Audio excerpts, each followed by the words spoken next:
YouTube, what is going on, guys, and welcome back to another video. Tonight we got another one, part 2 to that simulator. My boy TheUnruleLee came through with the part 2, but deposit your soul coins and let's get started.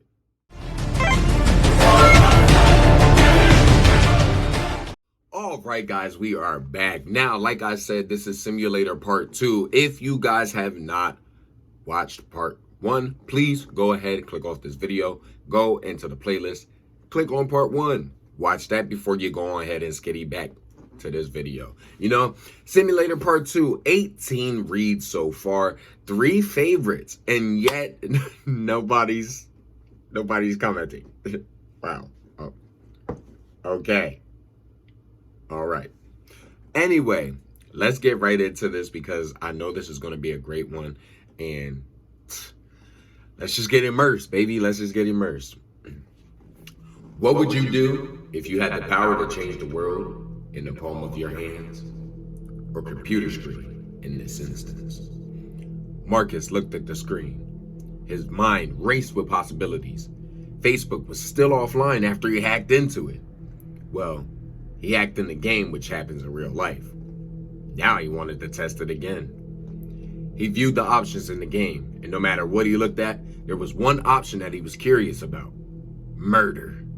The option sat in front of him, and he stared at the knife icon that was next to the button. He pressed it, and the options came up. A list of people who were in-game friends of his character, and an option to kill a random person. Dare he press it? What would happen? Curious, he decided to pick a random person and then click next. Options for killing followed, such as stabbing, shooting, strangling, and more. Marcus clicked stabbing next. As with the other crimes, there was a minigame. Just like the hacking one, he had to get the arrow in the green. He clicked the screen, but his timing was off. It hit the orange close to the middle. Wounded flashed on his screen. He didn't know whether to be thankful or ashamed. That's when it hit him. He had almost killed someone. Yes, it was a character in game, but he knew this game had effects on the real world. He was disgusted with himself. How could he have thought that this was okay? Marcus turned off the computer, grabbed a beer from the fridge, and sat on the couch. Hours went by, and he managed to successfully wipe the thought of what he had done out of his mind. The evening news came on, letting him know that the real world was just as bland and mundane as always. Until the news reported that a 13-year-old girl had been attacked while walking home from school that afternoon. Marcus felt his heart sink. The young girl was slashed across the face before being stabbed in the arm. She lost a lot of blood, but doctors have said she came close to losing her life and she will be permanently scarred. The attacker is still on the loose and the public are urged to... The reporter gave her piece to camera, but Marcus was already in the bathroom vomiting. He sat on the floor with his back to the door. He did this. He attacked her, not physically, but it might as well have been.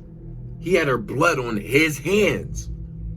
He got up and walked over to his computer and immediately went into his files and tried to delete the game. Action failed. He tried again and couldn't. He tried 3 more times but couldn't delete it. He spent the rest of the night drinking until he couldn't think about the game or the girl. He woke up the next day with a hangover and feeling miserable, but determined to do something about the game. He went to the game's Steam page and looked to see if anyone else had been getting this strange power. No one had left any reviews. He was tempted to just move the file so he could never play it again, but that's when this warning caught his eye. Do not use your real name. He looked at the line with intrusive thoughts that took over. What was the worst that could happen?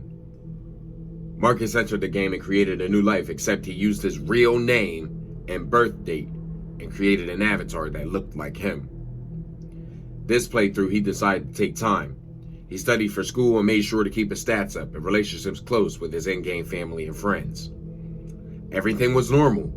No strange events or pop-ups, and he kept well away from that crime button, no matter how many times he wanted to.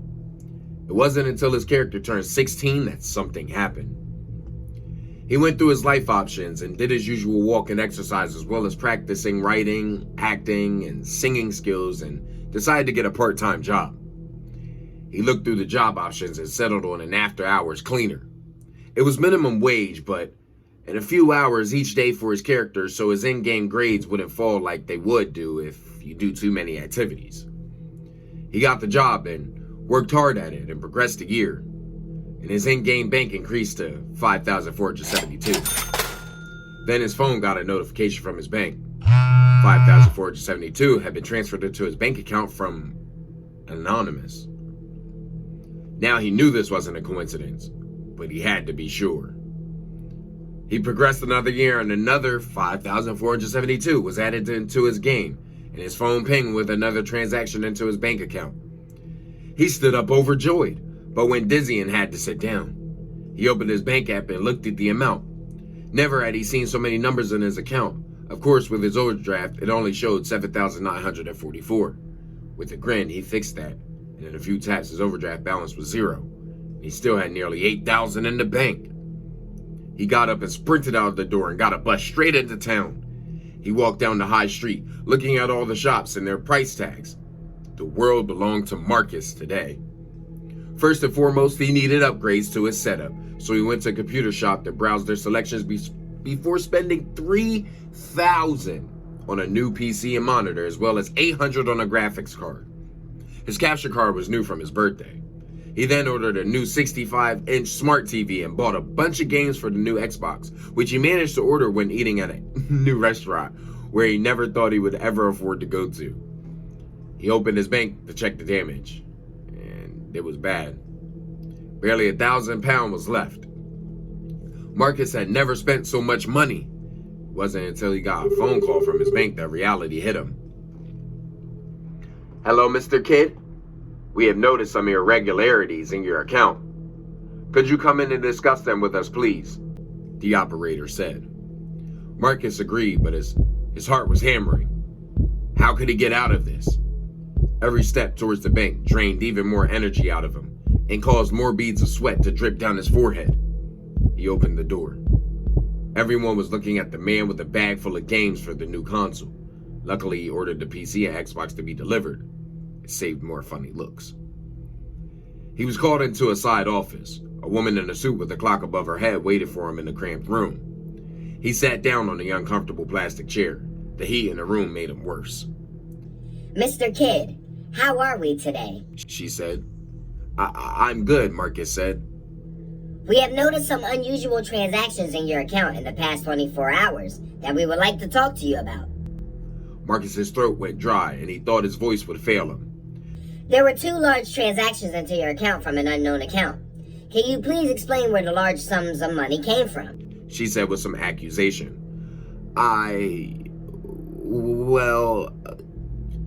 You see, Marcus stammered. He was screwed.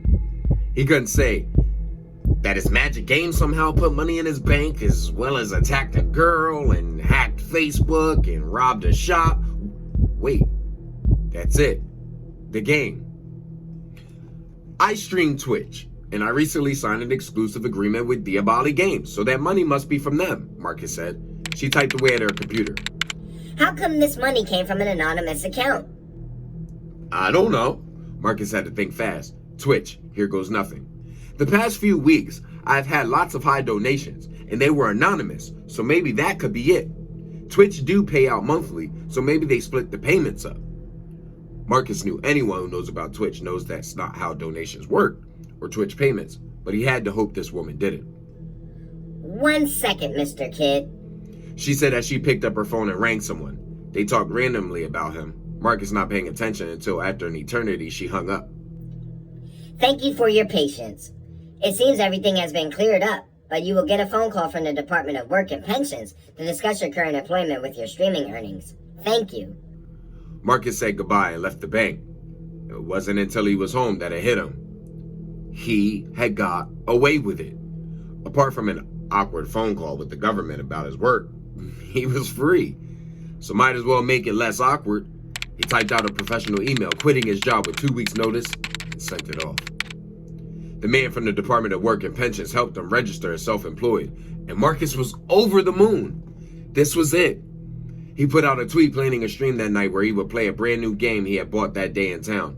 Just to make sure it went well, he logged into the simulator, aged up for a bit more money, and created a Twitch account in-game. And using some in-game money, he advertised his account so he would get a few hundred followers and average 80 views. Sure enough, when he streamed that night, he blew up.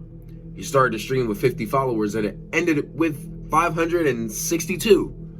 700 people joined in altogether and his stream average was 82.3. A few more days of that this month and he would be affiliate or maybe even partner. He would be earning big. Later that night, he was going over the donations he had received when he got a notification on his computer from the simulator. A random event had popped up. The Mafia wanted to recruit you. Do you accept? To be continued. Guys, there we have another one. Oh man, yo, TheUnruleLee, bro. Yo, man, you're a mastermind behind the keyboard, bro. Like you're a mastermind behind the keyboard. Yo, this story is pretty clean, man. Like I don't know what I would do if I had like the power. Like, bro, you create something and it happens in like real life. So like, bro, like that's ridiculous. That's ridiculous. I don't know. That's too much power to have in one man's hand. Way too much power. But guys, if you enjoyed this video, you already know what to do. Don't be afraid to hover and haunt that like button. Subscribe today to become part of the Soul Gang, Team Nephilim. Let's get it. Tap that notification bell to know each and every time that I'm uploading these videos. And guys, remember, to be good at the game, you gotta kill with skill. And until our next nightmare, guys, this has been Simulator Part 2. Stay up with the short reads, and until our next one.